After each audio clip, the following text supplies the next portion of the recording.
I'm Don. It's late. I'm up. Hi. I thought since it's blizzarding outside and I'm about 10 minutes away from a local ski resort, this would be a perfect time in the middle of the night with no one up to watch Frozen. Not the one with Elsa and Hans. Is that his name? I don't know. I hated Frozen. The other Frozen, the one I liked that nobody else did, the one about the people trapped on the ski lift at the ski resort while it's overnight and they're attacked by wolves and the elements. It's an insane movie. It's from the director of the Hatchet films. Hatchet Part 2 has a little reference to this in it, like an epilogue of this movie in Hatchet 2. So if you're a fan of the Hatchet films, this sort of connects to the Hatchet universe. You'll have to forgive me, those of you who aren't watching the podcast version, those who are watching the live version. It's mildly blown out. The lighting is a little screwy, and I'm trapped inside because, as I said, outside there's a blizzard. We're supposed to get between 7 to 11 inches of snow. They keep waffling, but either way, there's a snow advisory, and they keep saying that there's low visibility, 40-mile-per-hour gusts, etc. And it's going to be snowing for the next 24 hours, so keep your silly asses inside. So I thought I would watch Frozen since I'm so close to a ski resort, and it all just ties together. You feel me? All right, of course you do. So I'm going to get going. I'm going to watch it on Tubi. I saw it's also playing on like Freevee and maybe Pluto as well, like all the free channels it seems to be on. Mr. Seto, hello, Echo. Nice to see you, sir. So I'm going to go ahead and get this loaded up on Tubi and get it started here in a second. Oh, it's already even ready for me. Perfect. All right. Well, we got it's a bigger boat production at the 20-second mark. I'm going to be watching this on my Fire Stick, so we will have commercials. It's an hour and 33 minutes long. I don't know how long it's going to be with commercials, so I'll get started here in a minute or two, and we'll crank this out as the night passes, and we'll watch the snow outside, and we'll see how much actual accumulation we get.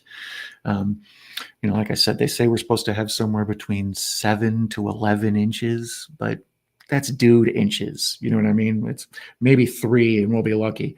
So I thought, as long as I'm not allowed to be out driving around and living that dangerous life, I thought we would be cozy and watch a flick.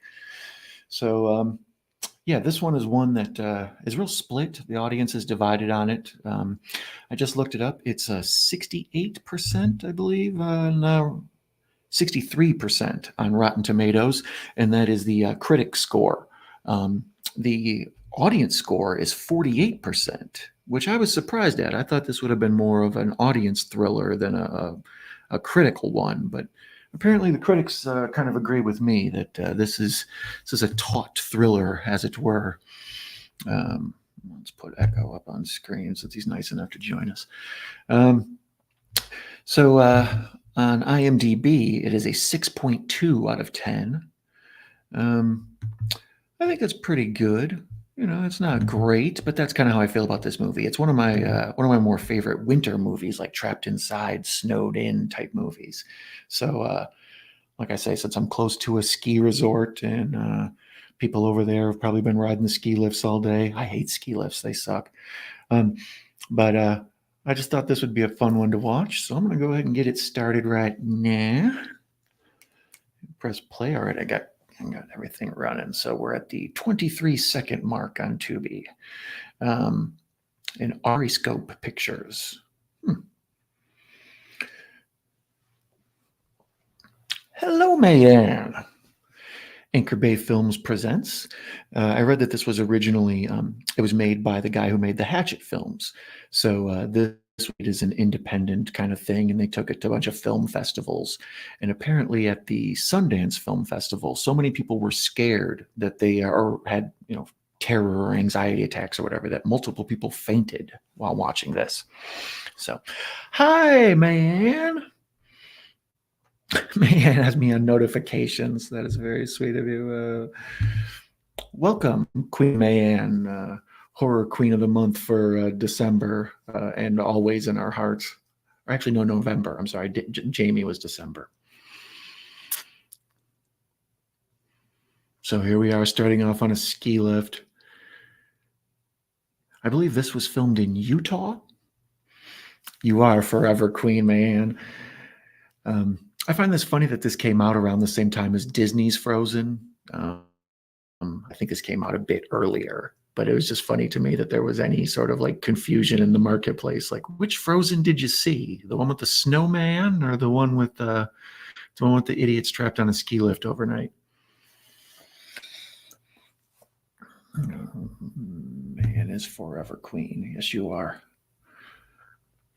So one of the things I like about this movie in particular is it has uh, a sub story to it. Like there's other things going on other than just these fools trapped on a ski lift. There's sort of this like I don't know, distrust or whatever. There's like a chasing Amy subplot kind of going on. It's like these two dudes and they're best friends, and one of them has gotten a girlfriend now, so he's never around. And there's like this tension between the boyfriend and his friend, and then his friend and the new girlfriend. So there's like this kind of like interpersonal dynamic going on in addition to the thriller, you know. Um, Starts off with these fools. Just I like that it just goes right in on the ski resort. Like they're all waiting to get on the ski lift. There isn't this like driving up in the truck like you would normally have in a movie like this. You know, we have to get a drone shot of the mountain, otherwise no one will know we're skiing. But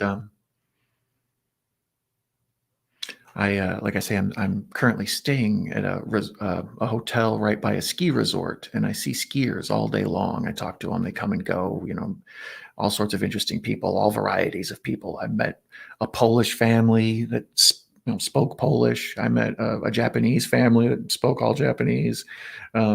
People come from everywhere just to go skiing. So I feel like we've been, like most people in America this year, we've had real timid, tepid winter. So I think here we've only had it throw snow 3 times, and it's in Wisconsin where I'm at, and it's cold. Like we get winter here. So the idea that it's only snowed 3 times all year is laughable. And one of them was on Halloween. So it's been a screwball winter for sure. So just the other day, we got our first like kind of snowfall, maybe like an inch worth. And then they announced today snow warning. You're going to get, like I say, between 7 to 11 inches. And no, be sure not to drive, especially where I'm at, where it's out in the country where there's only like single lane highway roads. So this movie has kind of been on my mind all day. Like, oh, there's some folks out at that damn Alpine Valley who are trapped.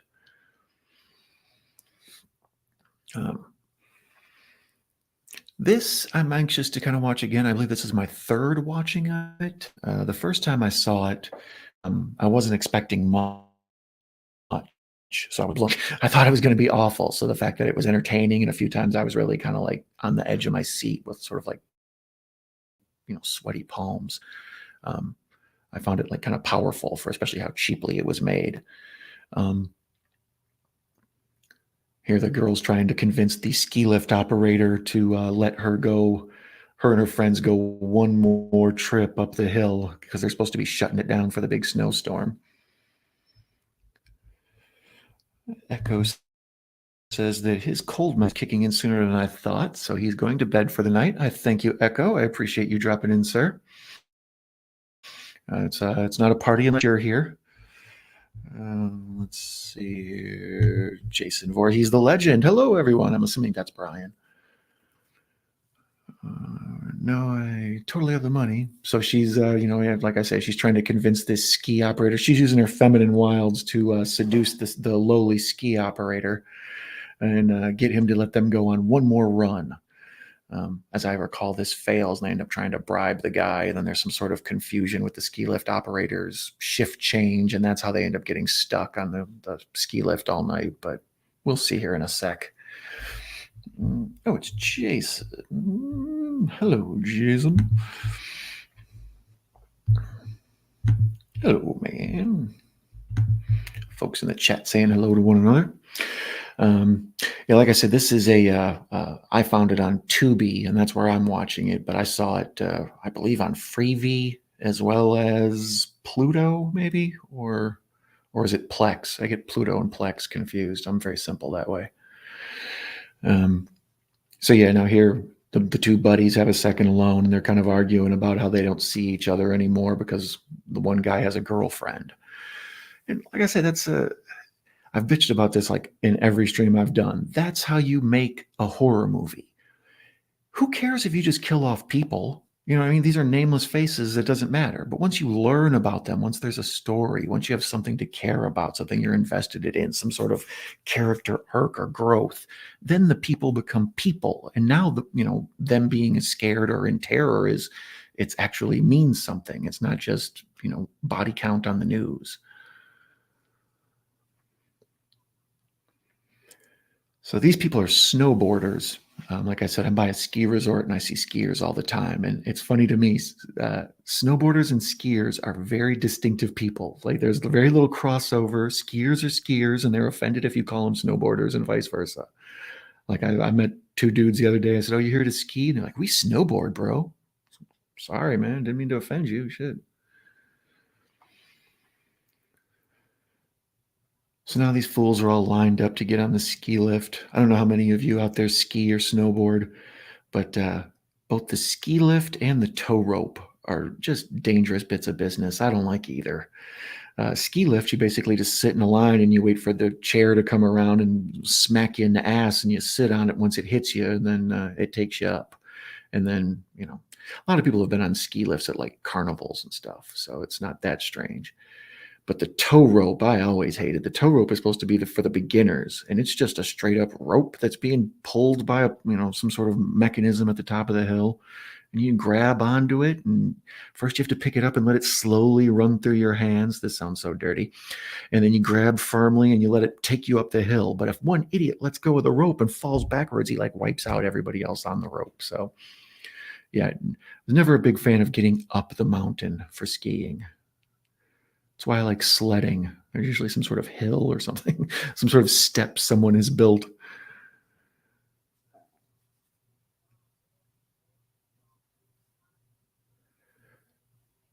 So yeah, these three friends. I'm trying to see there's a director cameo.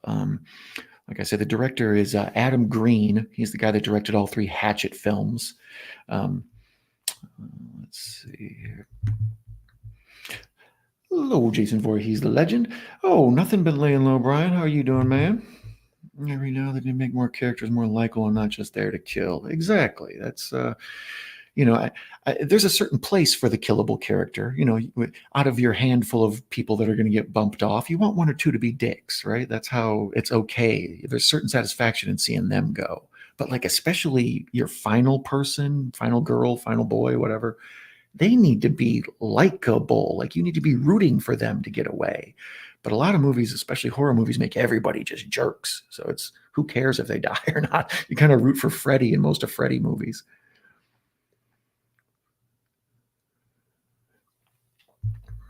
So as of right now, they're on the ski lift and they're going up, and you can already see they're selling the cold. I think this movie, I couldn't find the budget online. It seems to me it has to be very cheaply made, but like even these shots on the ski lift, are they like, it appears to be a quality film camera. So are they, I don't know, like, is it a rig or something? You know what I mean? I would like to see a making of. Apparently there were two releases, the DVD and the Blu-ray. The DVD isn't as heavily stacked with features. The Blu-ray has a ton of making ofs and like an extra commentary and stuff. So I suppose that would probably be the way to go to learn about how this was made. But right now they're kind of just building the plot that the boyfriend and girlfriend like to smoke cigarettes, but the third guy doesn't. So it's another dividing point of the three of them. They have their little tug of war triangle kind of thing going on. For the three of you watching in the chat right now or watching along, have you ever seen this movie? Or if you're watching this later on, put in the comments if you've seen it and you like it. Like I said, I was surprised that it was, okay, there he is. There's the director's cameo. I saw he was chairlift guy number 1. So yeah, there he was. You could kind of see him right away, Adam Green. Yeah, I was surprised.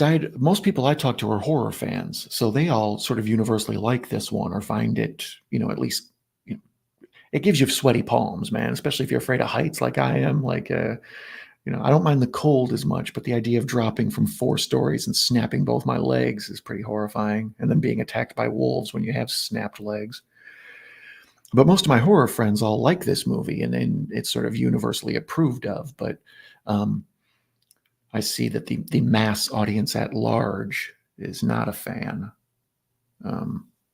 Although on Google it was rated 83%. So I don't know how many people actually use Google for rating movies.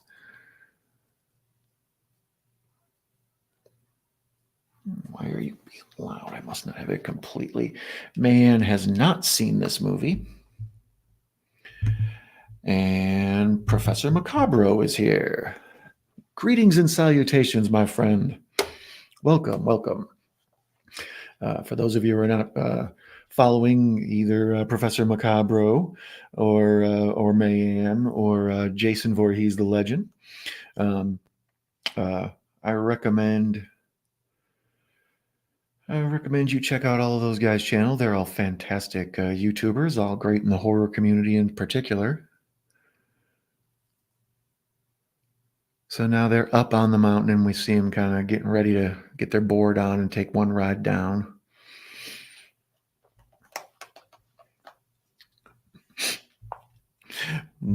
Professor Macabro says he never thought would see me do a live stream of an animated musical about snowmen, and he's right. Hello, Professor. Yeah, I think that's weird. Let's see here. Brian says he saw this back in 2002. Was that the original release on it, or was it 2010? You see it early? Let me see here. I'll get back to StreamYard. So right now the third wheel friend is hitting on some girl on the ski slopes, and you see her boyfriend getting annoyed. See, this is all good character building because these people aren't going to be important later, but it just sort of, it builds a world. It feels like a ski resort. It's not just isolated with 3 characters only talking to themselves. They're interacting with the world they're in, and I don't know, it fleshes out the movie. It's a very cheap, low budget movie, but it doesn't look bad at all. Like I think the cinematography is decent, especially 2010. So it's I don't think the advancements of the red camera and some of that were even really out yet. I don't know. So now here we get some skiing action shots and some snowboarding action shots. That's cool. Let's see here. Speaking of Christopher Lloyd voice, Don got frozen today. I did get frozen today. Yeah, like I was saying, we've had a very mild winter here, so there's been no snow like all year long. So if we did it, we get it. It's like for a day, and then it's gone by the afternoon once the sun comes out or something. So when they announced, we're finally going to get snow, people lost their damn minds. Like the hotel I'm staying at filled up with skiers and snowboarders and people everywhere. Just the news has been putting warnings on like every 5 minutes. All right, now we're at a commercial. So that's the problem with watching with Tubi. When I watch with on the web browser on Tubi, like I usually do, the ad blocker gets rid of it, but on the Fire Stick, you have to deal with the ads. Let me see that. I like this movie because it's nature horror. It's the animals too, but there isn't a slasher, there isn't a ghost, there isn't anything supernatural, there isn't whatever. It's just this could really happen. You could end up doing something stupid and be caught in a position where you're freezing your ass off, and then no one's there to help you. So I find movies like this actually somewhat more terrifying than the traditional girl in her pajamas running through the woods.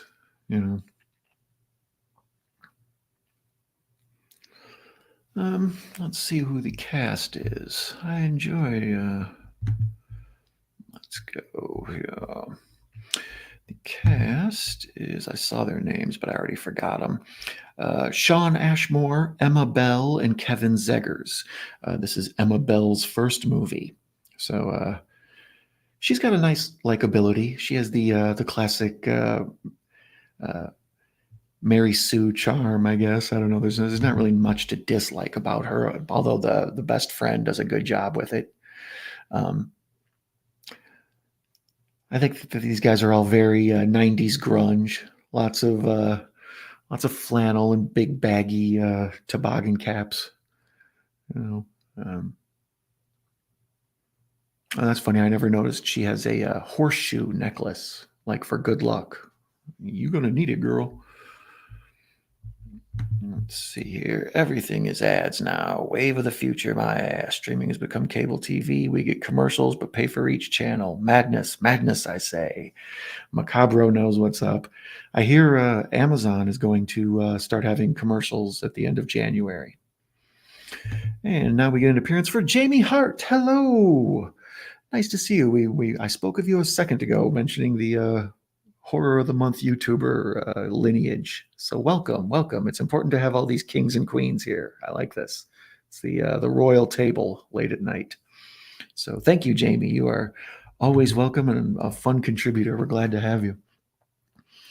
If you need mushroom questions answered, Jamie that's your phone a friend, I tell you. If you're on a game show, whew. So now we see him skiing at night. We saw him in the afternoon, and then we established that they're there and they're hanging out. Now old buddy's trying to hit on this girl, which is weird that they even are still kind of going with this subplot. So I don't know. It's funny that the guy that played Iceman in the X-Men movies is in a horror movie about being frozen. I do think that's funny. That's the extra guy I'm talking about. He's known as being Iceman in the X-Men movies. Well, one of them, at least a couple of them, at least. But yeah, they have this. They make him a third wheel, so he's trying to meet this extra girl who's hanging out, some random chick, and he's trying to pick up her. But then that sort of builds to show you later on when the boyfriend gets his legs broken and the girlfriend and this guy are stuck together on the chairlift. There's a weird sexual tension. So like I said, there's a mild character study going on along with the thriller horror nature stuff kind of. Jamie says this movie freaked her out. She'll never ski. Sean Ashmore is awesome. He does a lot of video game roles. I didn't know that. Yeah, I'm always surprised at where actors who I like a lot, or filmmakers who I like a lot, how many of them end up doing video games, or now that TV is such a big deal again. I was watching Men at Work, the Charlie Sheen, Emilio Estevez movie with Gareth from Video Tasties. And in the research for that, I noticed Emilio Estevez has been directing TV for the last 10 years. He's done a bunch of TV credits. I didn't know that. Same with a bunch of actors who I liked in the 2010s and the early thousands and stuff. A lot of them doing video game roles now. It's just those two things that used to be second tier are now pretty much equal to motion pictures. Oh, and there's Gareth, as I was just speaking about him. You say his name and he pops up. Let's see here. Jamie says he's in Man of Medan, Quantum Break, and Alan Wake 2. Look at you. You came with the knowledge. Good thing you stopped in. So there's a good lesson in what's going on with Sean Ashmore's career, thanks to Jamie Hart. Last thing I saw Sean Ashmore in was The Rookie with Nathan Fillion. I didn't see that Rookie. I saw The Rookie with Charlie Sheen and Raul Julia, but I never saw that Rookie. Or no, was it Clint Eastwood? And Raul Julia, I believe, is the bad guy, maybe. So now it's night, and they're getting one last ski ride up the hill. And I believe this is when there's the shift change between, here's the ski lift operators, and there's a confusion. And he says, hey, there's 3 people left up there. And then the new guy looks and sees 3 other people, and then shuts the ski lift down and leaves them up there all night. This movie strangely reminds me, it's like a spiritual cousin to Open Water. They came out around the same time, and I feel like they're sort of the same deal. It's like horror that could really happen. Like just the incompetence of human beings is all it takes for somebody to get screwed.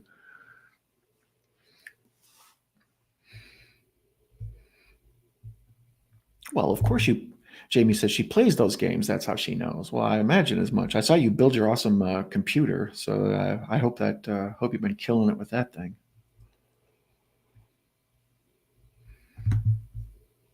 The professor says this in Open Water is some freaky deaky real life horror. I agree. I find movies like this, to a certain extent, Cabin Fever. Cabin Fever is a little bit different because it's a lot of goofiness in it, but the original, not the remake. The remake is god awful. No one should ever have to see that. But the original Cabin Fever, the Eli Roth one, um, it has the same thing too. It feels real. It feels like just people who are incompetent get caught in a situation that's way over their heads, and then, awfulness happens.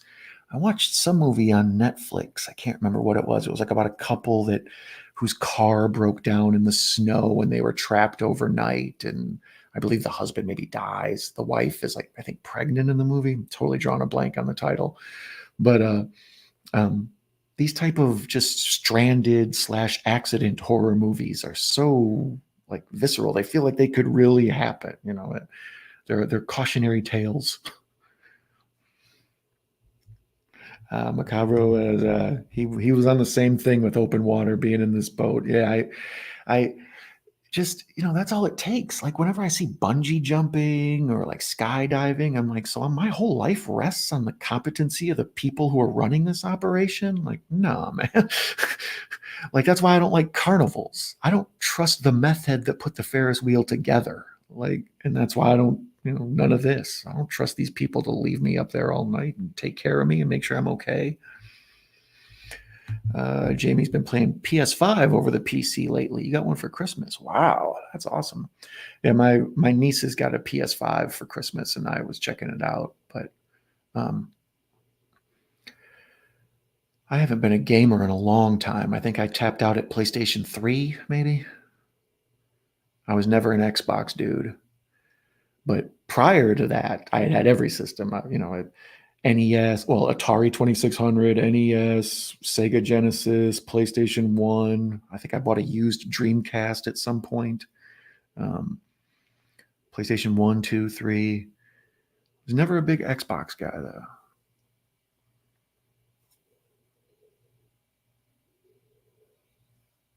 So now the ski lift is stopped and they're just sort of sitting here BSing. And I like this because they don't really know they're in trouble yet. And that's how most bad trouble like this starts. Like at first you're like, oh, it'll be fine. It's just going to be a minute, like,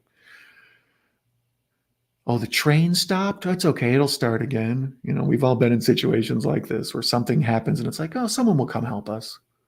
The elevator broke. Someone will come help me. Oh, will they now? Oh. Yes, Cujo was a good trapped movie as well. I like that one because that's another real one. That's um, there's certain supernatural aspects of Cujo, especially in the book more than the movie. But the movie itself, like just the plot and everything, it's like, well, the wife is having an affair, so she goes to tell her lover it's over, and then in the middle of that, the car breaks down, and the asthmatic kid can't get out of the car because the dog, and it's all these things just piled on top of each other, and these people are trapped in this car screaming.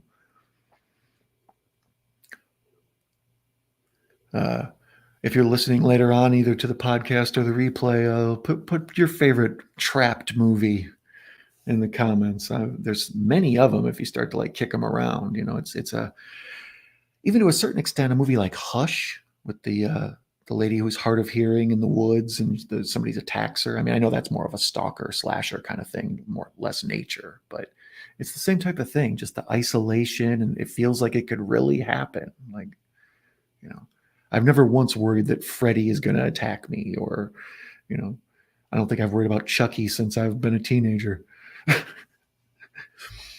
Oh, let's see here. I live in a ski area. Lots of coyotes around here. This movie made sure I'll never get on a lift. Yeah, exactly. Same thing. Like I said, I'm about I'm about 10 minutes away from Alpine Valley Ski Resort here in Wisconsin. And um, I've seen coyotes and wolves and stuff in the area. There's been one or two bear sightings in the area. We usually have them. Wolves and bears are very rare where I am, but every now and then you'll see it on the news. It's a novelty, you know. So yeah, this movie's same deal with me, especially at night. Like I would need to see a bunch of other people. I wouldn't be like, let's get one last run in, bro. Shred. No, let's see. The one with Idris Elba locked in a car with the lions was pretty good. Well, up until that death with the lion, that was something. Idris Elba was also in one with, oh God, is it Kate Winslet? Maybe it's like the other side of the mountain or the bottom, something to do with the mountain, and they like crash in a plane, and it's like at first the first like 20 minutes you're like, oh, this is going to be like alive. They're going to be eating each other's butts.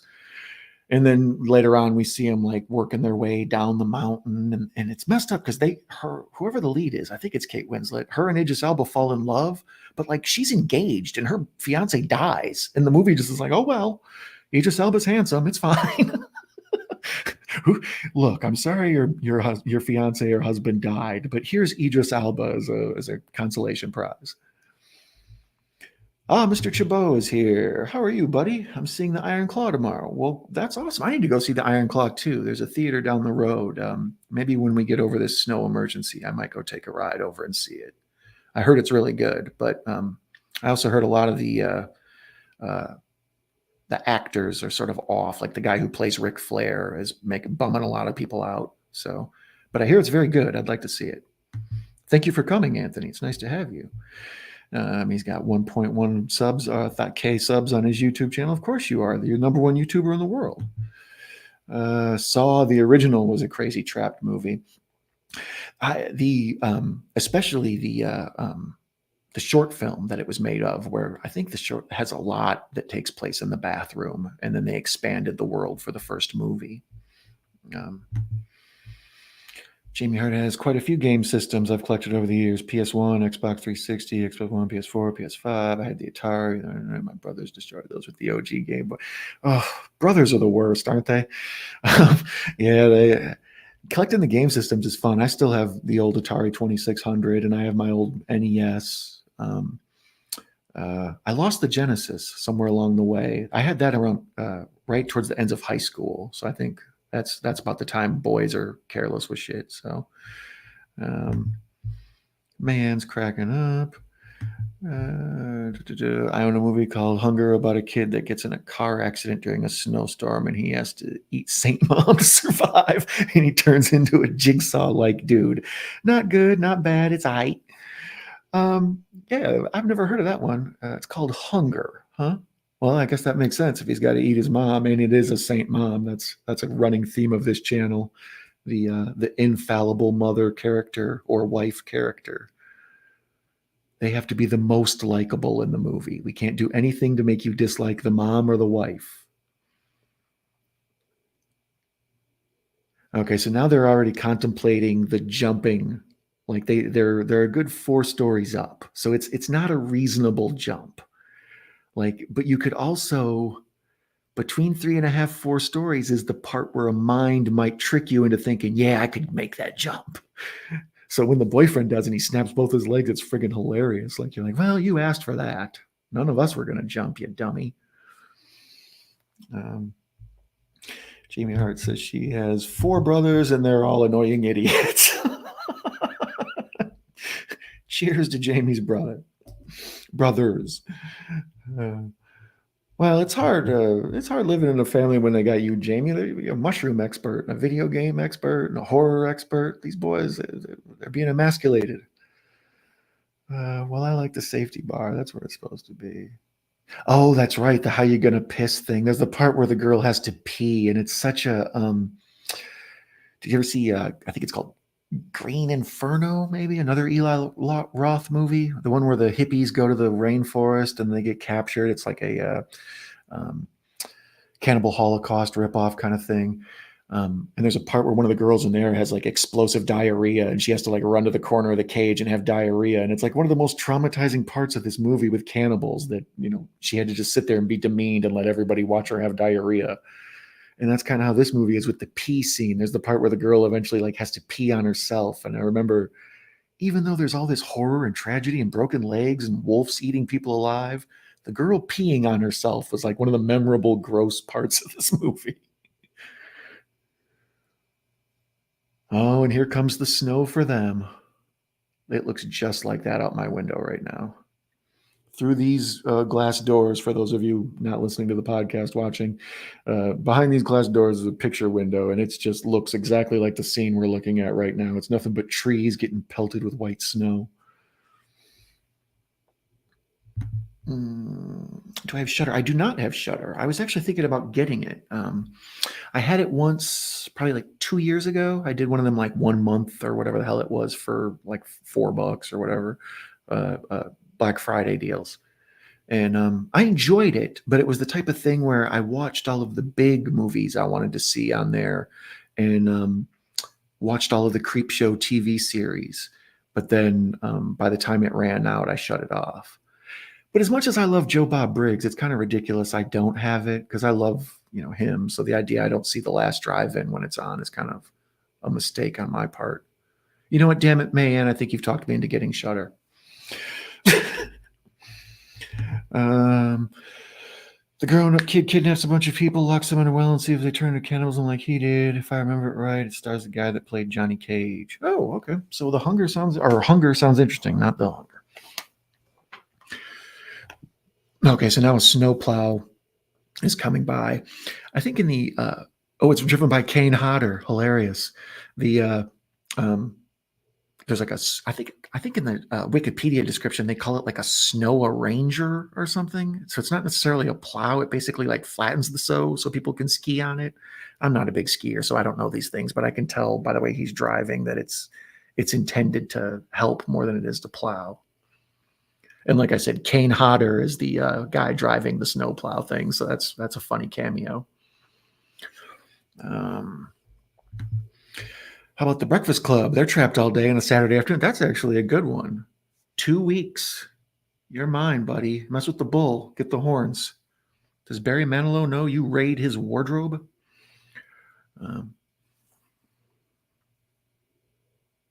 I have seen this Amazon commercial where this poor college student girl moves into a small apartment and then fills it full of plants. I've seen that as the ad break commercial on like the last 4 movies I've watched. I was watching Freevee MGM Plus Action. Boy, that's a mouthful. Freevee and Amazon Prime and a bunch of these other channels. I think maybe even Plex. They have live channels. So there's like an Alfred Hitchcock channel, and there's a live like NBA G League channel, and there's like a Hallmark movie channel, and there's a Forensic Files channel, and a Mystery Science Theater 3000 channel, and all that. Well, one of the channels I was watching the other day was all ninja movies. The old Sho Kosugi classics, Enter the Ninja, Revenge of the Ninja, and Ninja 3, The Domination. And every commercial break was this damn Amazon ad for this poor girl who's so lonely she has to get 800 plants to live with. You tell me, is it worse to be a cat lady or a plant lady? I feel like cat lady is worse because it's smellier, but you have more company. Plant lady's lonely as F. So I don't know. That's a jump ball. Man says, if I have Prime, get AMC Plus there. It comes with Shudder, and it has so many great horror movies. I think that's the plan, is to get the AMC Plus through Prime, and then get the Shudder so I can see my Joe Bob. Shudder is pretty good. Sometimes you can find some really good random stuff in there. That's the thing. A lot of times I find, especially being part of the horror community now, people will be like, have you seen this movie? And I'm like, no. And they're like, oh, it's only available on Shudder. I was like, well, quit jerking my chain, man. But I already currently have Netflix, Max, Prime, and what's the fourth one I have? Some other crap. I'm drawing a blank. But and then of course the Tubies and the Plex and all those others that are mixed in there for free.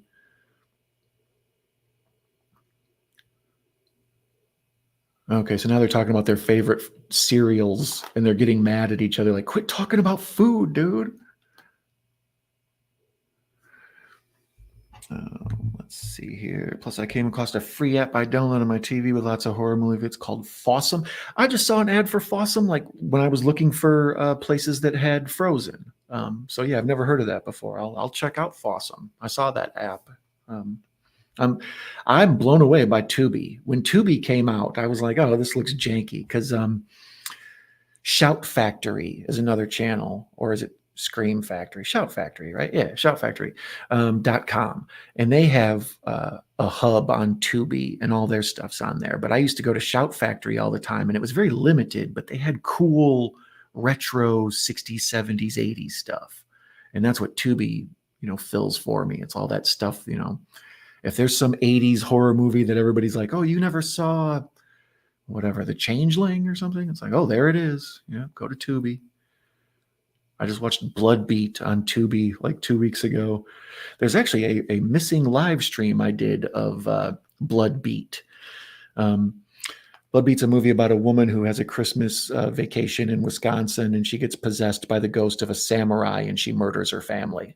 Not to be confused with Ninja 3: The Domination, about an LA aerobics instructor who gets possessed by the spirit of a ninja and murders a bunch of people. Totally different story. But Bloodbeat, there was a missing stream of it. I started it, and about a half hour in, I realized there was just no audio, and for some reason it wasn't letting anybody know I was live. So I went through and deleted it, and it's lost to the ether, like tears in the rain, as Roy Batty would say. Oh, she dropped her glove. You dipshit. You guys need to kick them snowboards off is what you need to do. They're making my ankles hurt looking at them. I've been watching a movie every night, mostly on Shudder, and I love it. Yeah, man, I agree with you. Especially the winter time of year, just if you can get your stuff done by like 10 or 11 at night, and you can just crank out 1 or 2 movies per night, you'd be amazed at the catalog of films you'll see.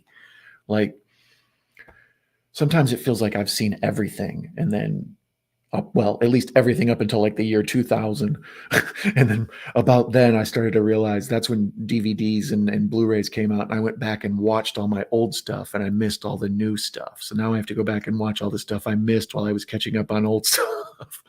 So when I was a kid, I would watch a movie or 2 a night, or sometimes 3, back with days of the VCR and cable and stuff. And with cable, you could flip back and forth and see like 5 movies at a time. You could multitask. So yeah, you just build up this like lexicon of movie knowledge in your brain of all these just insane films. This fool is not going to jump, is he? He's totally going to jump. So he kicked off his snowboard like I told him to do. Yeah, this is the perfect height where an idiot could think that they could make this jump, but a rational person's like, you're going to break your legs. What are you doing? But you also got to factor in the snow to break your fall, air quotes. People don't realize how like brutal snow is. Like when you see it on TV, you think it's real soft and fluffy, and in real life, it's like, nah, it's heavy, depending on how wet it is too.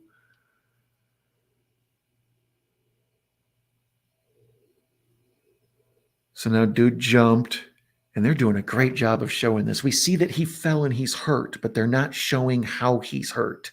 They're just showing the reaction on his face in like a long 2-minute shot. Even now, we still haven't seen his legs. We just see him reacting to his own legs. This is great. This is really good directing.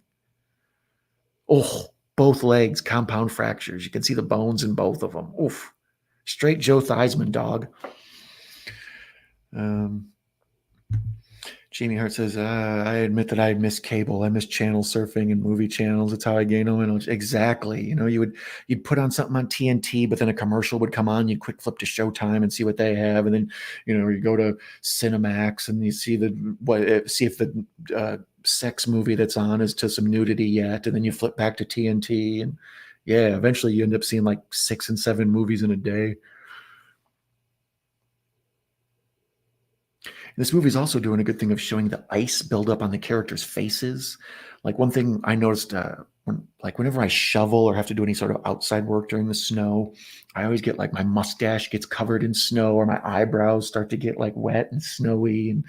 And that's what they're getting now. They're getting like the snotsicles. And they're starting to see like the dude's 5 o'clock shadow is getting like icy stubble on it.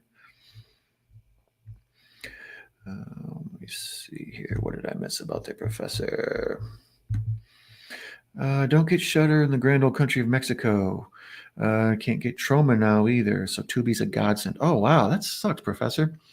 Yeah, I'm always surprised. Like I'm dumb. I don't understand how the internet works. So like when like Gareth told me they don't have Tubi over there in the UK, I was like, why not? It's the internet. You can't just type in Tubi.com and it takes you there. It's like, no, it's not how it works, dude. so so yeah, I'm shocked that Mexico wouldn't have it. It's like it's right there. It's practically Texas. What are you doing? I don't miss it anymore. I watch more stuff now. Yeah, the cable. We had cut the cord back at home. I don't know, a couple of years ago, and then now that I've been bouncing around, traveling, and staying in hostels and hotels and stuff, I run into a lot of direct TV. So even then on direct TV, I pretty much only watch news, live sports, and oh my God, that bone. The compound fracture bone sticking out of his leg looks fake as hell, but it somehow looks grosser and nastier than a real bone. Like it's covered in white. Like it looks like they covered it in Vaseline, maybe. So it reflects the light. It just looks disgusting, even more so than a normal compound fracture would look. Yeah, like I say, I have been without cable for so long that having it back has been a bit of a novelty, and I enjoy flipping channels, but I just end up watching news, live sports, and forensic files. And then whatever Star Wars movie is on. For some reason, there is a Star Wars movie on cable between like E channel and TNT and Bravo and all these FX. Like Star Wars is just either solo or one of the 9 movies, or it's just overkill of Star Wars. Yeah, that snotsicle is terrible. He's got a frozen piece of snot that's running from his nostril into his mouth. Like it's gross just even looking at it. It might be grosser than the bone sticking out of his leg. Let me see here. He should have used his jacket like a parachute and he could have been fine. I mean, it works in action movies. That actually is, it might not, it couldn't have hoiked. Except for the part where he landed in the snow and then he fell backwards in with no jacket on. That would suck. You know what, though? He's got a vest on, like Marty McFly when he jumped ship. He's got the kind of big puffy vest. So I don't know if that would work as good of a parachute for him. They thought of everything in this movie, I tell you. Oh, man. Sometimes she flips a coin as to what to watch, I imagine. So now dude's trapped and he can't move. And they hear some sort of animal coming and they're arguing whether it's a wolf or a coyote, which is an argument I've had with people around here. Apparently, a coyote is a cousin of a wolf, according to Wikipedia. So basically, a coyote and a wolf are damn near the same thing. They're like made from the same, they're cut from the same cloth, as it were.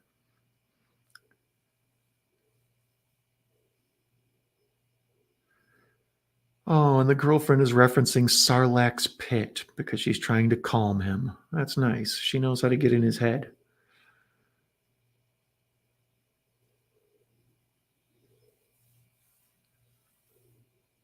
So now the other buddy is going to try to, he's telling him, I'll be down there. I'll be down there. As I recall, he climbs along the wire, right?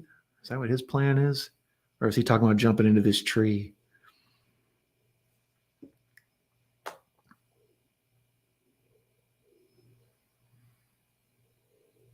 So they're the best friend and the girlfriend are now arguing over what's the best way to jump out of a ski lift.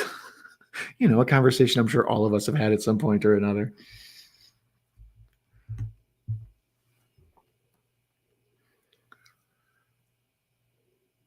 So yeah, he's going to try to climb along the wire, which to me is somehow even See, he's trying to get down, so he has to go up. It's logic. Yeah, you don't want to do that, dude. Sit your ass back down.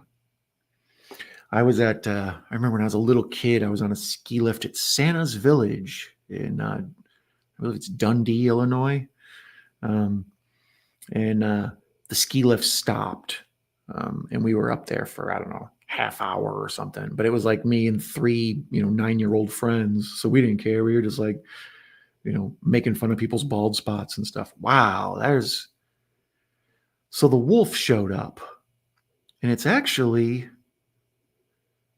I don't know if that's really good CGI or that looks like a real wolf. Maybe a split screen shot. So the wolf is here and he's off on the side and he's showing teeth. Like he's looking mean. But it's hard to believe they would I guess that's probably just a trained animal that, a professional working dog. But it was real looking. I mean, a movie like this normally would use CGI for the wolf. Maybe back in 2010 they didn't have it, or probably 2008 or 9 when they made it. I don't know. Hey, now it's dark. Jim's here. Hello, Jim. Nice to see you, buddy. Good morning. I hope you have a nice day at work. Megan wants to know if I saw The Nun 2 yet. I still haven't as well. I believe it's on Max. Is that what it is? I think I saw it on Max. You know what? I never saw Nun 1. I saw Conjuring 2. Jesus Christ. I saw Conjuring 2 with that nun. But then when they made the Nun movie, I never saw that or what's the other one? La Ñorña or whatever. The other, is that a different nun movie? I think. I never saw any of those kind of scary nun movies. The Conjuring nun is what? Valak? Is that her name? Something like that. But most of my horror community friends liked the Nun 2, I believe they did. Or am I confusing it with the Nun 1? They liked one of them nuns. Jamie says they did use real wolves. Yeah, that looked like a real wolf. Like I said, it could have been a split screen shot. You set the same shot up and you have the wolf just growl at nothing. And then you cut it with the same shot with the dude. So, a split screen diopter. So both are in focus. But it looked to me like, that was just maybe a really well-trained pet wolf that is a working actor. Professor Macabro's wishing Jim good luck. I had a good day. We all wish you good luck, Jim. You have to get up at 2:30 in the damn morning. Are you probably East Coast, huh? So that's 3:30 there, maybe? That's still too brutal. Mm-hmm. Oh, thank you, Jim. We heart you too, buddy. Echo likes naughty nuns. Oh, boy. Naughty nuns. That's a classic Halloween costume. I was even a naughty nun one year. I had a big full beard and I was smoking a cigar the whole time. Sean Asmer was super freaked out by the wolves. He almost quit over it. So there you go. Yeah, it's just a really trained wolf. Because that wolf that they had that was gnarling its teeth, it looked ferocious. Like it looked like it was hungry. If you told me they sat the actor down and somebody went and stood behind it and shook a steak, I would believe it. Yeah, Iceman is, he's really struggling. Oh, God, yeah, the wolves are back and they're getting ready to maul this guy. And he's like, you just look at me. Don't focus on that.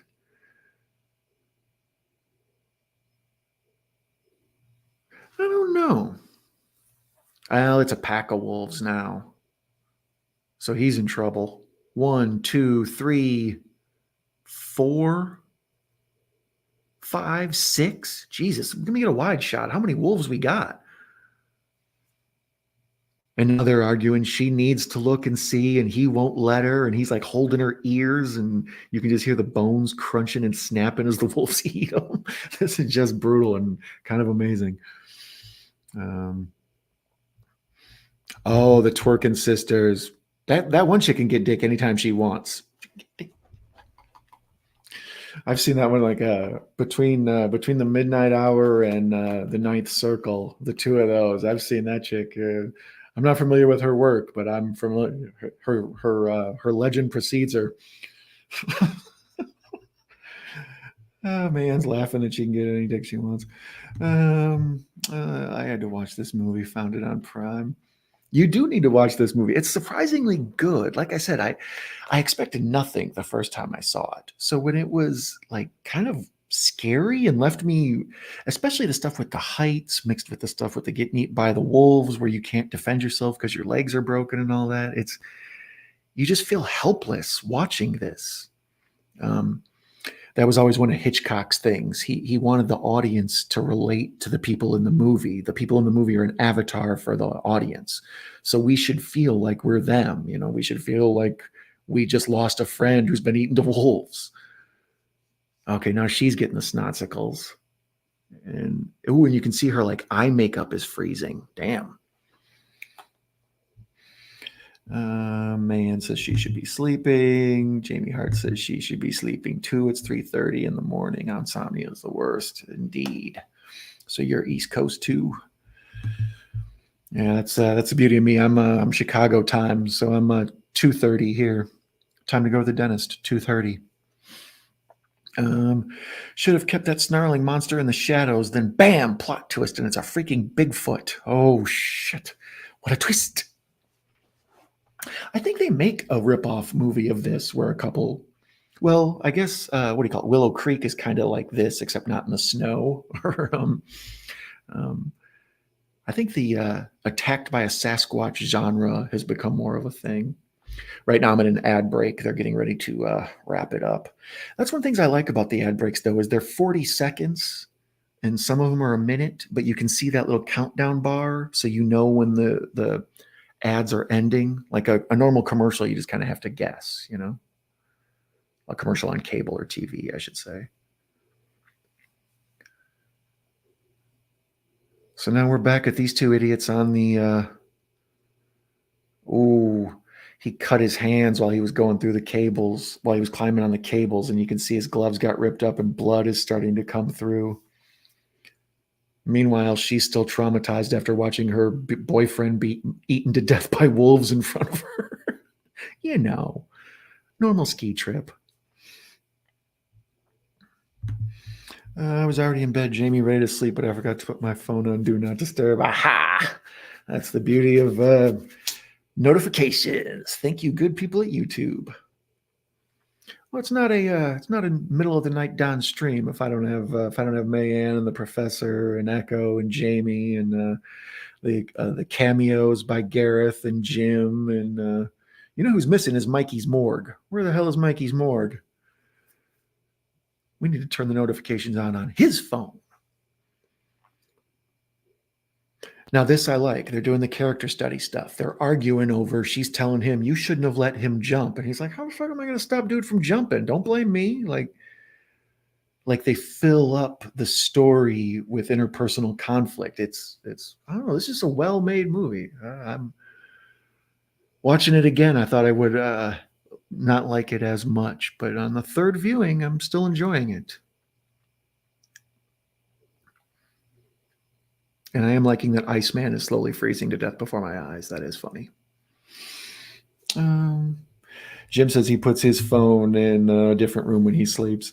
Yeah, I'm too dumb for that. I have to I charge my phone while I sleep, so the charger is right next to the bed, and then I don't charge it all day long to keep the battery strong. So yeah, at night is when it gets charged.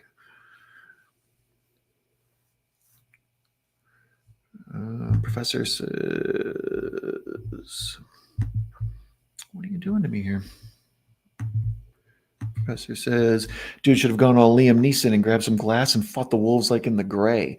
The Gray is another good one against the elements.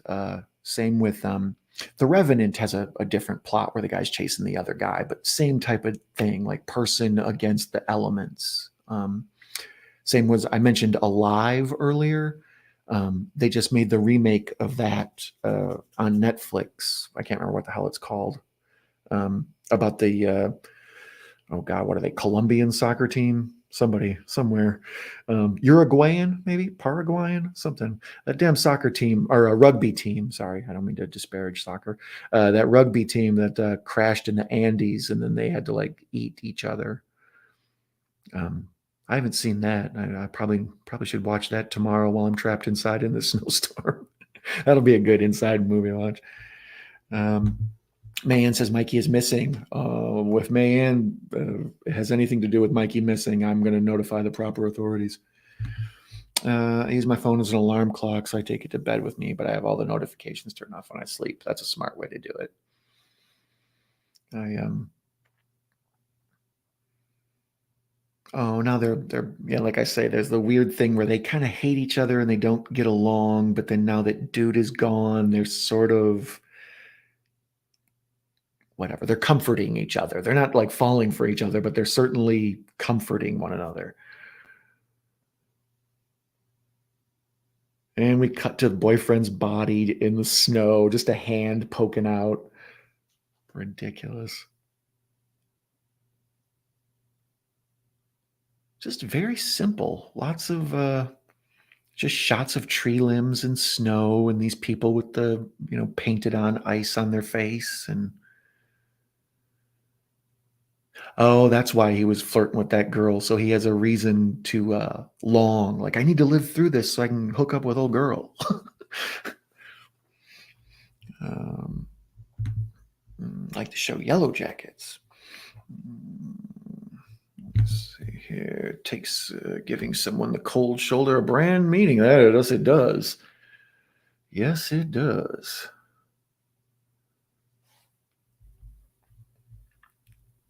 And Mayan's laughing at the professor's joke because he's a witty, clever fella. We enjoy the professor. He's the man.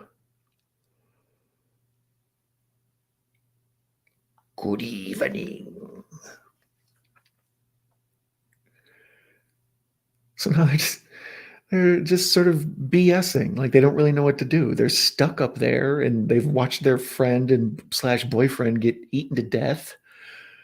So now they're just sort of shivering and making small talk, like about what are good names for dogs and stuff. Once again, that just feels real to me. The people in a Friday the 13th movie don't ever have these moments. The character building makes this tragedy even more impactful.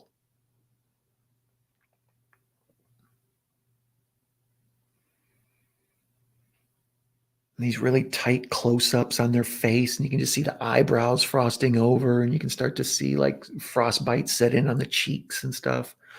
As I recall, there's a part where like maybe one of them falls asleep with their face against the metal piping, and then when they peel it off, it like, or is it the hand? I remember there's like some skin getting removed, some Christmas Story action, like with the tongue to the pole, except it's like a face or a hand to the pole.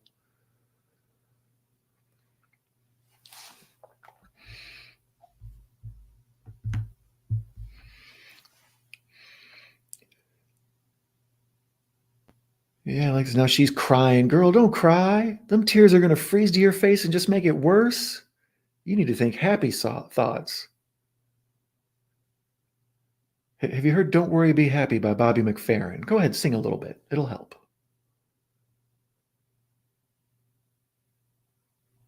And now the girl is worried about her dog at home. See, that's all good stuff. People in horror movies don't stop and think, wait a minute, if I get killed, who's going to feed my cat? Like that's a real thing that would probably occur to you in that moment, no matter how irrational it is.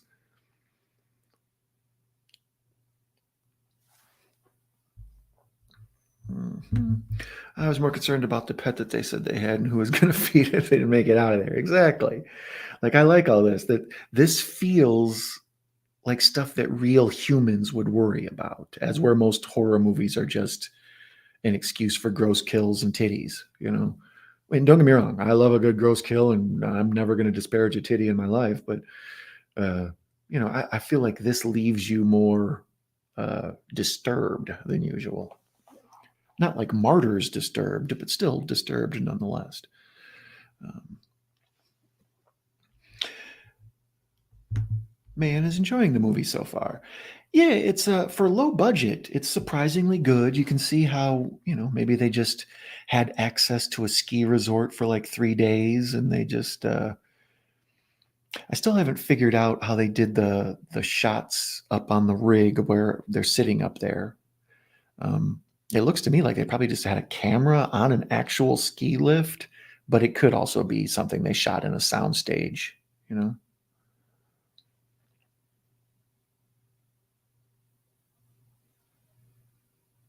But it's the next morning and the sun's coming up and it quits snowing. Oh, I think this is the part where old girl has her face stuck to the pole. Slow pan over left. And yeah, this was the part that kind of reminded me of uh, um, Cabin Fever. Like where now your body starting to fall apart is part of one of the problems. Oh, her nose is beet red. Like this is really good makeup for frostbite. Yeah, it is her hand. Okay, I thought it was her cheek for some reason, but it's her hand on the pole. This is gonna hurt. You need to spit on it or something, girl.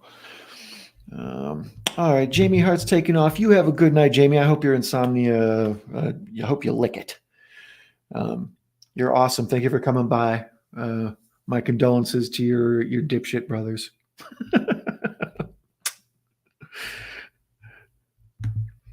Pugwall. Hello, Matt. Next week, Tuesday, I will be on Matt's channel. We'll be watching The Carpenter with Wings Hauser as part of Wings Week. And since this isn't on Matt's channel, I'll reveal the hilarity of Wings Week is that it seems to be lasting like 3 weeks. So it's part of the reason Wings Week is awesome, and I'm glad to be part of it. So if you don't follow Pugwall316, make sure you check him out and keep an eye out for me appearing there. Oh yeah, this is disgusting. You can see the skin like pulling. Spit on it, girl. Something. Oh boy. Yeah, that's brutal. That's brutal. Oh yeah. Oh yuck. That's good. That's good special effects grossness. Good morning, Mr. Pugwall, sir.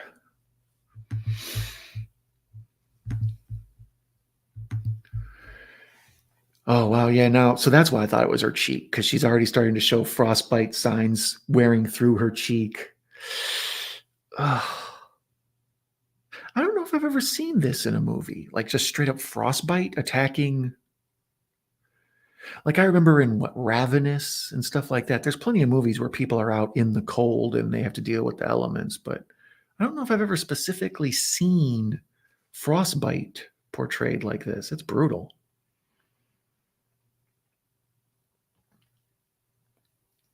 As I was saying, this is much earlier. This is directed by the director of the Hatchet films, the Hatchet trilogy. And he made this in between Hatchet 1 and 2, I believe. Hatchet 2 came out like just a few months after this. And in Hatchet 2, there's like a little section where we see this woman, and she explains that she got like a big payday from the ski resort people that she sued. So this is part of the Hatchet universe, if you're a fan of the Hatchet films. Victor Crowley.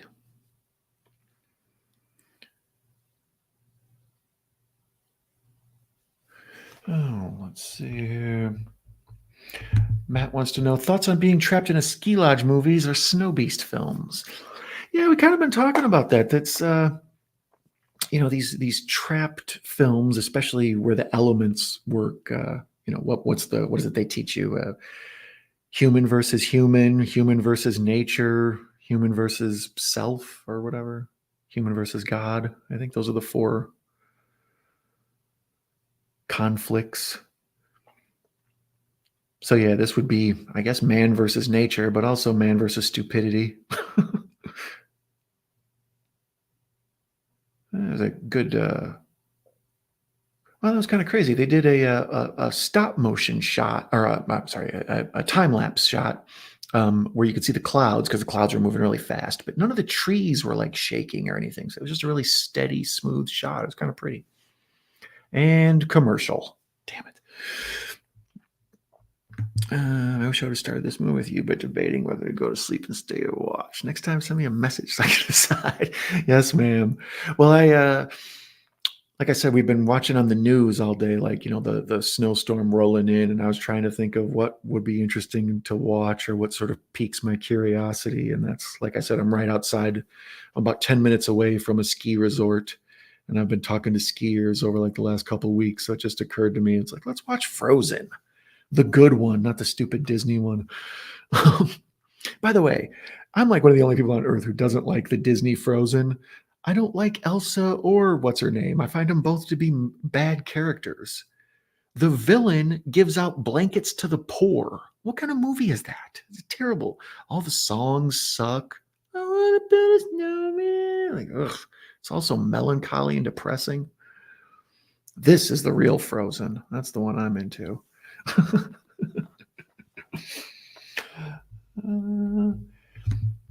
The movie The Lodge. Yeah, I recommended it. The Lodge, the first time I watched it, it pissed me off so much. I was so mad at The Lodge, but then when I watched it again, I loved it. It was some powerful filmmaking. I think I would put in a survival horror type of subgenre. Yeah, it's that's what I like, is the realism of it. There's no supernatural. There's no, even a Bigfoot movie would be slightly supernatural because it'd be cryptid stuff. But this is just, it could happen, air quotes. Oh, here's the part where she pees herself. And like I said, out of all the awfulness that's gone on in this, it's strange to me that peeing on yourself like that's just that moment of being like, must I suffer this too? Like, my thighs are going to be warm for a few minutes, but after that, I got to sit here in my own frozen piss. Like, this is terrible. And she's just crying because she's so like sad that yeah. They do a good job of making things powerful. Oof. Speaking of powerful, there goes part of her cheek. Ugh. I didn't realize this was Adam Green. I really want to like his movies, but I guess I find like. I'm actually with you on that, Matt. I mentioned it was a part of the Hatchet series. I'm actually not as big of a fan of the Hatchet movies as other people. I find them slightly too derivative. They're a little too much just stuff that's worked before thrown against the wall. It's like, well, it's kind of like Friday the 13th, but it's also kind of like Wrong Turn or The Hills Have Eyes. And but don't get me wrong, I own all three Hatchet films. But or is there four? I forget. But I think this is probably my favorite Adam Green movie.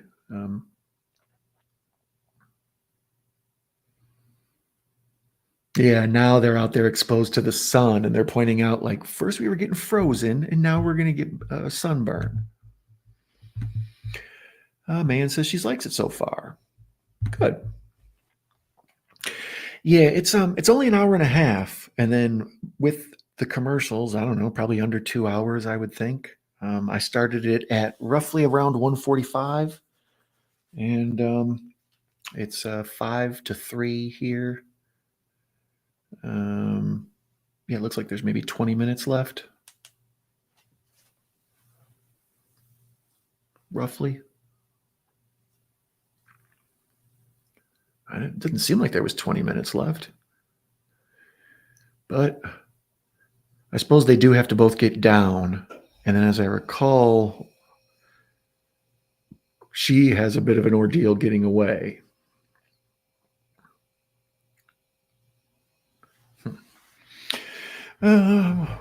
Jim is taking off. Well, everyone enjoy your nights or days or whatever it is for you. Thank you, Jim. We appreciate you. It's dark. It's dark now for us. Yeah, so he's off to work. You have a good day at work. If you're watching the replay, be sure to tell Jim to have a good day at work in the comments. If you're not following my friend Now It's Dark Jim, I recommend you check out him. And I believe he has 2 other channels with he has a clown character that will blow your mind. But go to Now It's Dark Jim. Start there and work your way out. All right. Learn the whole Jim universe. So yeah, now they're just exchanging stories, getting to know each other as they're slowly dying. This is brutal. Man says, "Have a great day, Jim." Pugwall says, "Have a great day, Jim." See what I mean? There's good people here. That's what I like. That's why I like my friends. They all know how to behave. They're courteous, kind, polite people.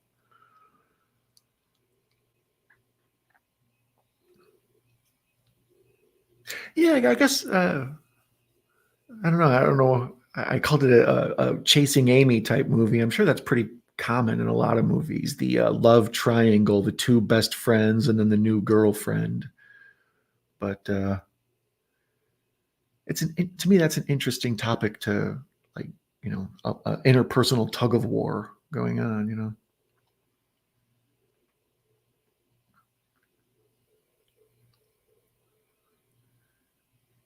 It's funny, he's got a his jacket is supposed to be a North Face jacket, but obviously they couldn't use the North Face logo, so he has like kind of a mock North Face jacket on, like it's kind of a rainbow instead of a like swoosh thing or whatever.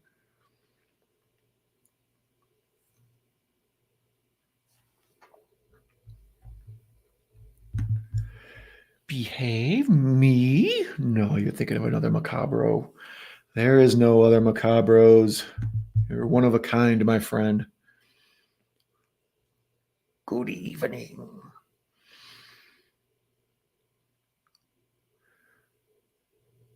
So now she's explaining to him, you should call that girl when you get home.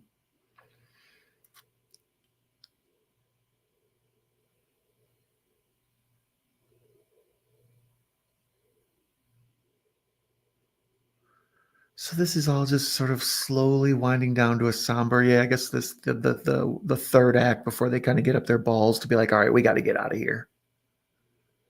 But at this point, I feel like I would stay put at this point. It's the next day. You survived all night.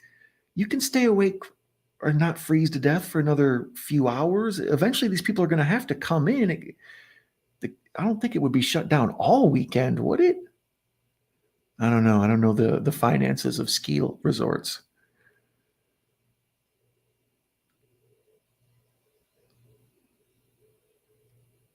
It's a hard one.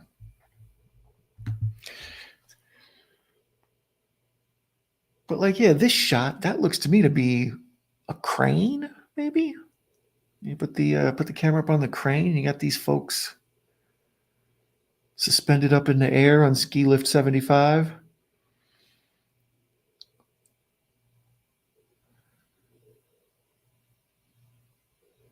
So now they're just sort of getting along, shooting the shit, waiting to ramp up before they make their final third act escape here. It's the old build tension up and then release it, and then build tension up and release it. So yeah, this is they're letting some air out of the balloon here a little bit, so it's not as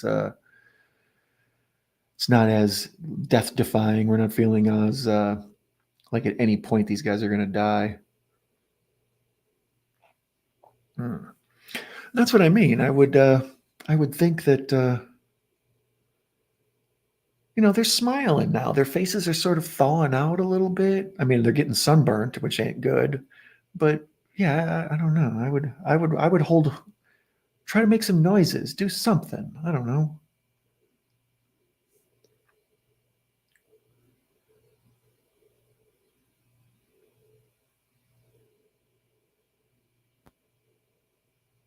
Now she's there's been no pee update on her since we saw her pee before. They haven't cut back to it. I've been waiting for them to show her like frozen to the damn ski lift in her own pee.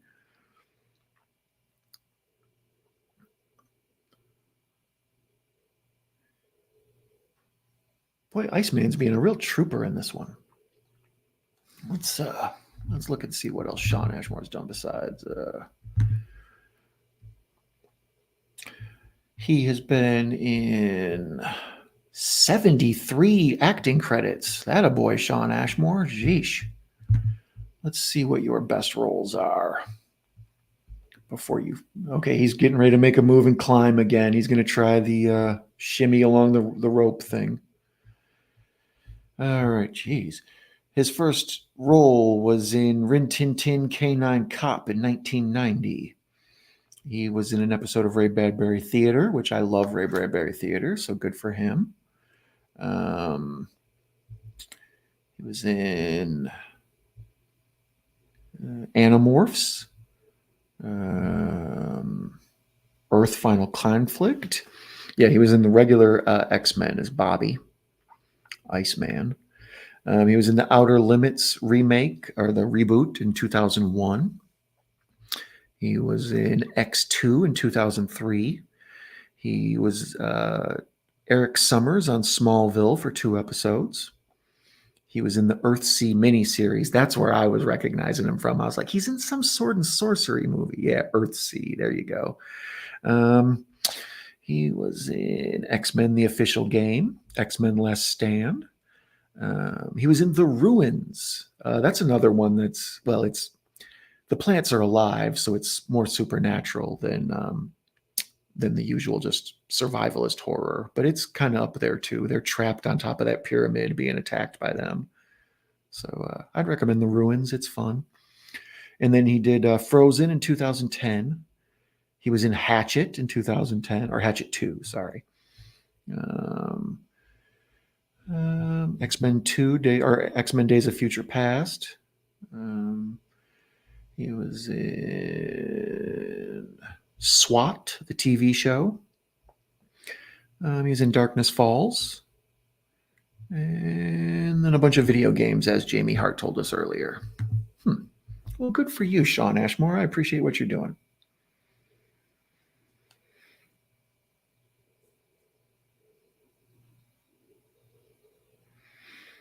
Okay, so now he made it over to the other ski lift.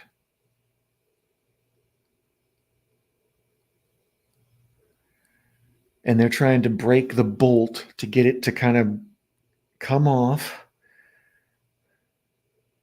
Yeah, this part is all scary because I don't trust weathered metal. Like whenever I like have to walk across like a catwalk or scaffolding or anything like that, I never trust weathered metal. Like it's like this old rusty ass, I'm gonna break and kill myself. Man, saying this is scary. Thank you, man. You always have good taste.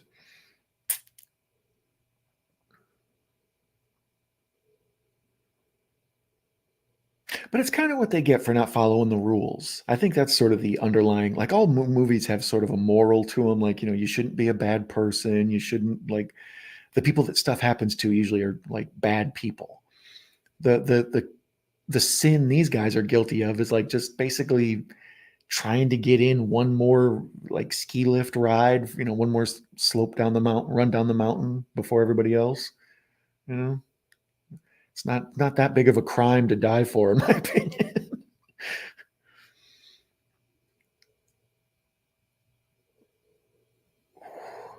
Yeah, I'm sorry, man, that you're watching it behind me. I don't mean to be spoiler and everything for you here. But now he's making his daring attempt at an escape. It's brutal. Oh, the professor or Matt says, "Damn, he has to go to work. I'll have to do some time trickery and watch the film from the start with you." Thanks for your time, you guys. See you all soon, and keep watching the skis. Thank you, Pugwall. I appreciate it, Matt. You're the man. Looking forward to Tuesday. Be sure to check out Matt's channel for some of his other Wings Week showings. He had my man Horror Cat Dad on to watch Freddy's Nightmares, an episode with Wings Hauser on there. So for those of you who are fans of Wings Hauser, be sure to do a deep dive into my buddy Matt's page there. Okay, so Iceman has shimmied his way all the way over to the ladder, and she's cheering him on, like, "Yeah, you did it, you did it." She's all happy. Oh, you can see the blood on the ladder where he, like, from his hands being bloody from the wires. Oh, brutal. Mr. Bones is here. Boblins, that's my guy. Mr. Bones. Mr. Bones has a cool ass video right now that he posted the other day of a 3D printed pumpkin head, like sculpture kind of figurine thing, and it's cool. It's like watching a lava lamp or something. It's like surprisingly soothing to just sit there and watch this thing get built. It only takes like less than 10 minutes, but it's a real cool video. I recommend folks go check that out from a man, Mr. Bones, the BMX bandit himself, Rad Racer. Oh God! So now the wolves are attacking Sean Ashmore. Yeah, I could see why he was worried. Jamie said that he was freaked out by the wolves, and you can see he has to act with them, like they have to pull on his arm and stuff. Like the, I mean, I'm sure it's like a padded arm, but just all of that, I wouldn't want any of that going on in my life. So now he's trying to kill the wolves or fight the wolves off with a ski pole.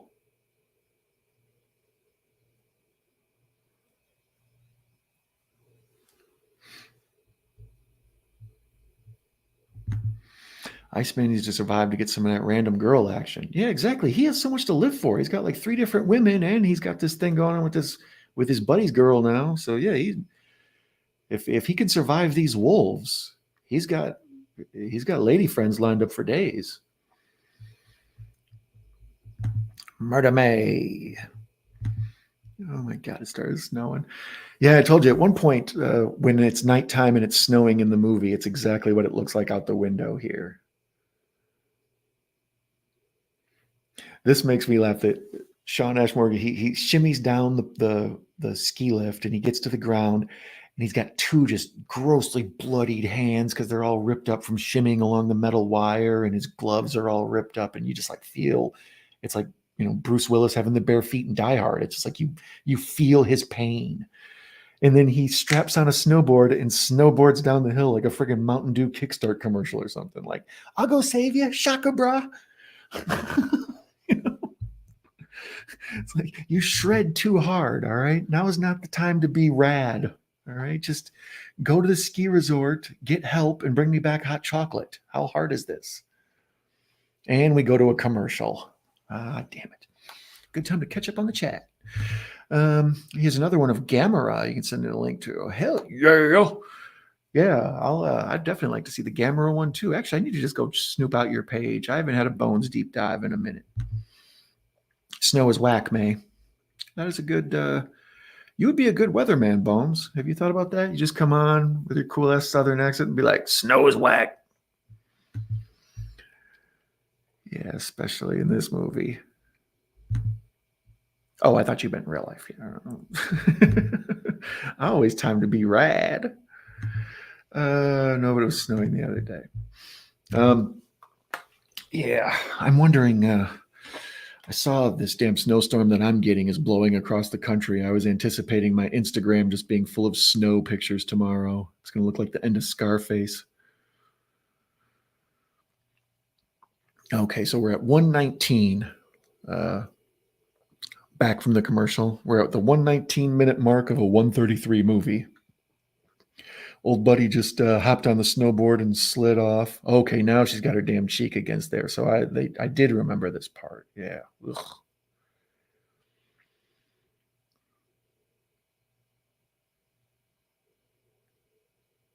She's got frozen, her eyelashes are frozen shut. I've had that happen before, like especially when you use a snowblower. Like sometimes the snowblower spits it up and it makes it out into like this fine mist, and then the wind kind of blows the snow back towards you sometimes.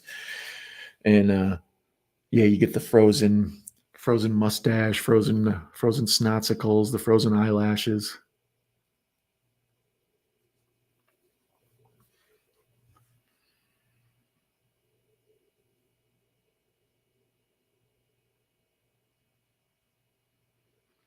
Her her ski lift, she's been shaking it, like trying to do stuff. So the bolt that's holding it on is like broken, as I like when I was complaining about weathered metal before.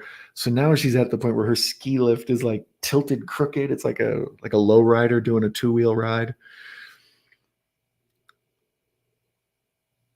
And now she's pretty sure she heard old buddy 2 get eaten by the wolves.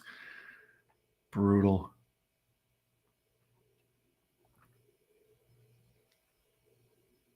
Brutal.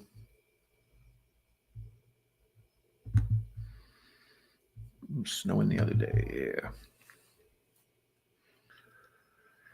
Yeah, these humans against the elements, but like dire consequences type movies. They're an extra level of scary because it just feels like one or two mistakes, like one person's incompetence and one mistake is all it takes to just have you stuck like this. Like, oh shit. I like that they have her in the pink jacket. I mean, clearly because she's a girl. you know, that's kind of why they did it. They wanted to make sure, they make her the final girl. They stress her femininity as the thing that makes her different from the two boys who got killed by the wolves and their stupid actions. I am woman, hear me roar.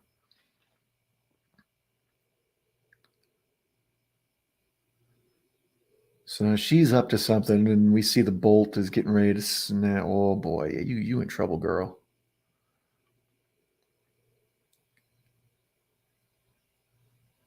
So she's convinced she's going to jump down. And the damn ski lift gives way and plummets to the ground, but luckily it catches on like a safety thing. So now instead of being like 4 stories up, she's only like 2 stories up. And that's probably a fall you can survive. And she hears the cable kind of snapping and giving way. Let go, girl. You better let go. You better let go. I'm telling you, let go. Let go. Let go. Just do it. Just do it. Go. Yeah, there you go. All right, she did good. She did the ooh, that was good. She fell backward. She fell off the thing and she landed on her feet, but then she fell back onto her back. You got to make sure you take the big bump. That's how it's professional wrestling. You always want to land on your back, the biggest area possible, not your tiny little ankles or wrists. But then when she does the smart move and she lands on her back to like spread out the force of the thing, the damn ski lift falls and breaks her ankle.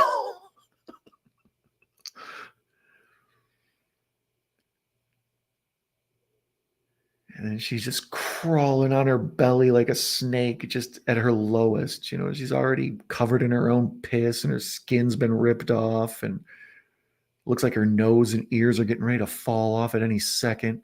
There's these damn wolves out there.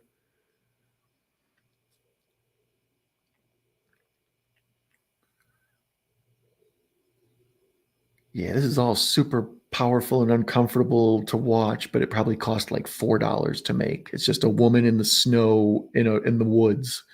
You don't even need a permit for this.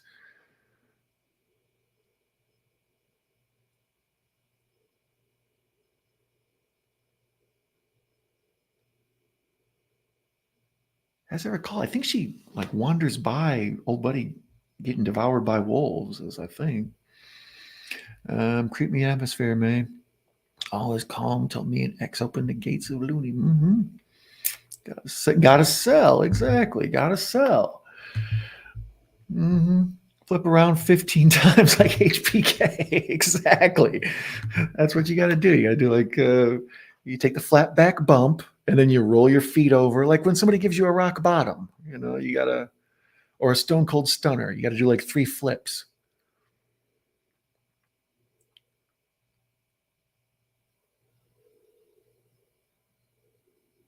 Oh yeah, there's the wolves eating Iceman.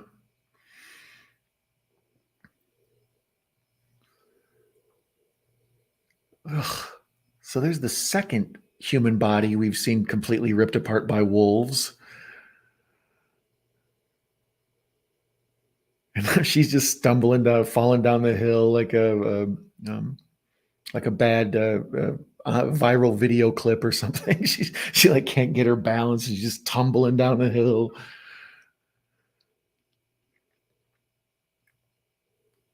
She's tough though. You got to give her that. She's a good final girl, especially since there's only 3 people. She's a champ.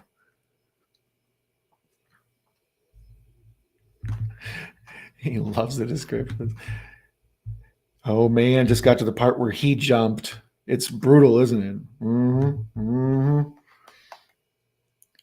Tell me what you think of his bones, May. Like when he jumps and you can see right now you're probably at the part where he's like trying to realize, like they're just showing his face as he realizes what happened to him. Okay, now she's made it back to the highway, and this is total Texas Chainsaw Massacre or The Descent, or probably think of 50 other movies where the final girl crawls her silly ass out to the highway and the cars are going by and she's just like, somebody freaking help. You know, I've made it this far. Can someone somewhere please help?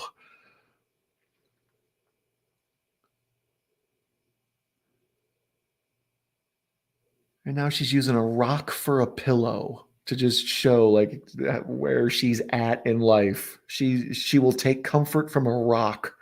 I'm pretty sure a car comes around the corner. It better. Yep, here comes a minivan. Normally, I would tell people don't get in a strange minivan, but her, yeah, girl, get in a strange minivan.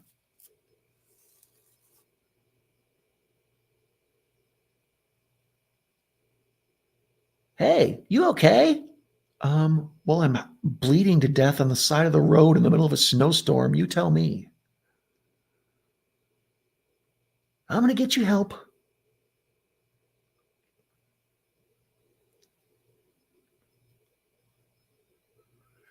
Mount Holliston. Adam Green, the director, he's from Holliston, Massachusetts. It's like a really small town, less than 2,000 people. I read that in the Wikipedia. And apparently he works Holliston into most of his movies in some way or another. Shout out to his little small town.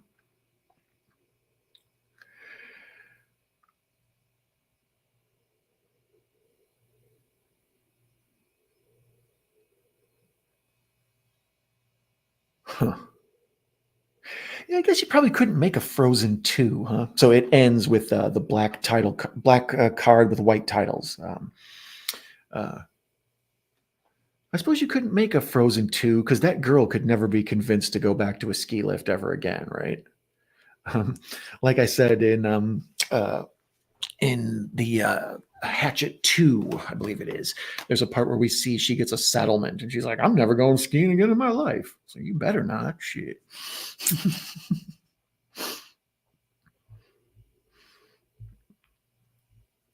Come up tomorrow, mention every ooey gooey part of the movie. I should.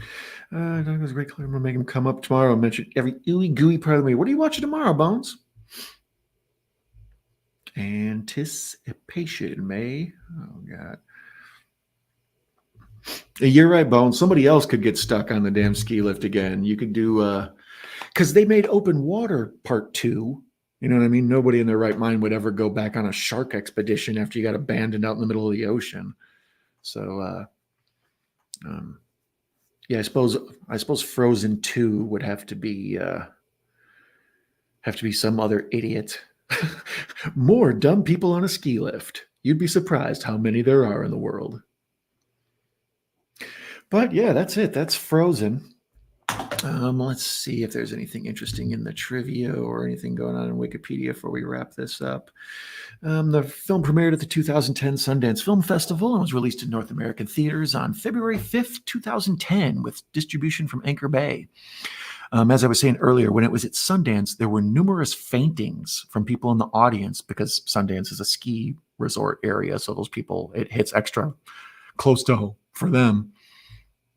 The film premiered at May in Man Chinese Theater.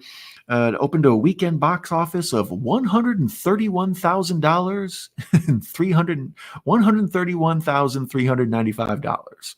So yeah, couldn't even make 150 grand in the theaters on the first weekend.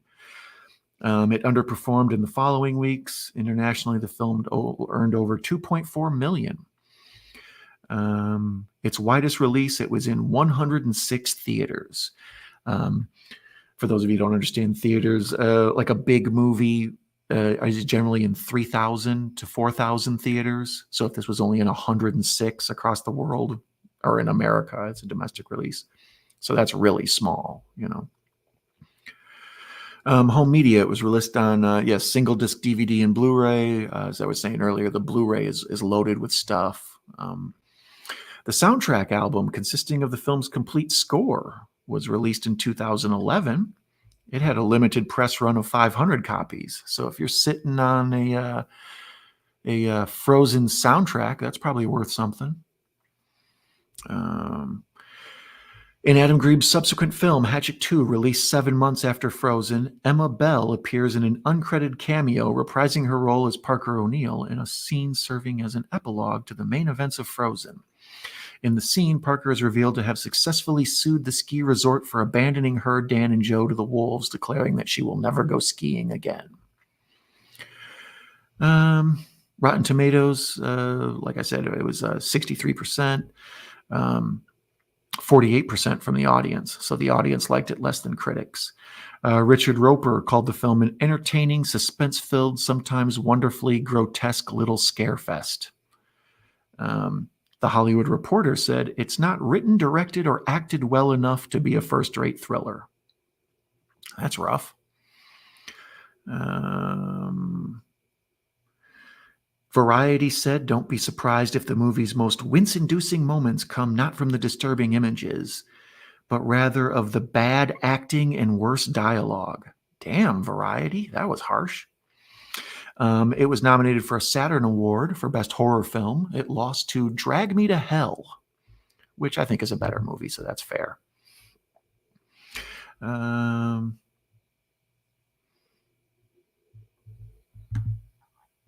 Put Kane Hodder on there for part 2, leaving the kids in the first one. Yep, for sure. Oh, Mayans to the part where the wolf is attacking. So yeah, she's only probably got about 45 minutes left, but it's good stuff. Hey, Jason Entertainment, welcome. Nice to see you. We're just wrapping it up here. We've just finished watching Frozen, the Trapped on a Ski Lift movie. We've been here for about an hour and a half, about an hour and 45. But I think this was a successful run. I think tomorrow I'll pick out another snow-induced movie, since it sounds like I'm going to be trapped inside all day. And I'll see what else I can find snow-related for you kids.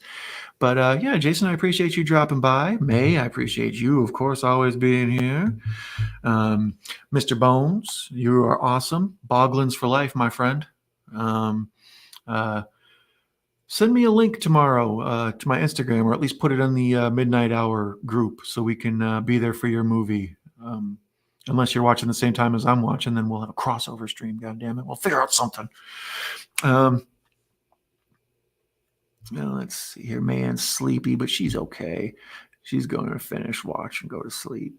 I was able to say hi and have a great. Thanks, Jason. I appreciate you stopping by, buddy. That was really cool of you. I always like guest cameos. And speaking of guest cameos, we saw our friends Professor Macabro and Now It's Dark Jim. We had Video Tasties drop by. The Horror Cat Dead is always here in spirit. Even if he's not in the chat, he's in our hearts. We saw Anthony Chabot drop by. We always like when our guy Chabot drops by. But other than that, yeah, I thank you all for joining me and hanging out. For those of you listening on the podcast, you are fine people, and I appreciate your ears. Those of you watching on YouTube, I appreciate your eyes and your ears. You get double appreciation. Be sure to, like I said, join us, I believe on Friday. I'm going to be on Rob's Vintage Videos channel. He and I are going to be discussing some stuff at 6 p.m. Well, sorry, 7 p.m. Eastern, 6 p.m. Central on Friday. So be sure to join us for that. Next Tuesday, I'll be with my buddy Pugwall, who dropped in here. We're going to be watching the Wings Hauser movie, The Carpenter. Maybe check my channel tomorrow. No telling what I'll be watching. And it sounds like our good friend Mr. Bones is going to be watching something too. So I think there's lots of viewing appointment viewing going on YouTube within the next couple days amongst the horror community. So on behalf of Mayanne, who's saying good night, and my friend number one YouTuber is Mr. Bones. You're right. Anthony Chabot is the world's number one YouTuber. But I thank you all for joining. I thank you for dealing with my weird angle. Maybe tomorrow I'll try to find a new angle for us. We mix it up. I'll try to not blow me out with these lights so much. Where's look at this. Let's go with white. Ooh, that's a good one. That's less blown out. So dudes, that's good for my eyes. All right. Well, thank you so much for everybody joining. I'm going to wrap it up here and go check on the state of the snowstorm. You guys stay safe wherever you are. Stay warm. And thank you so much for everybody coming in. Yeah. Good night.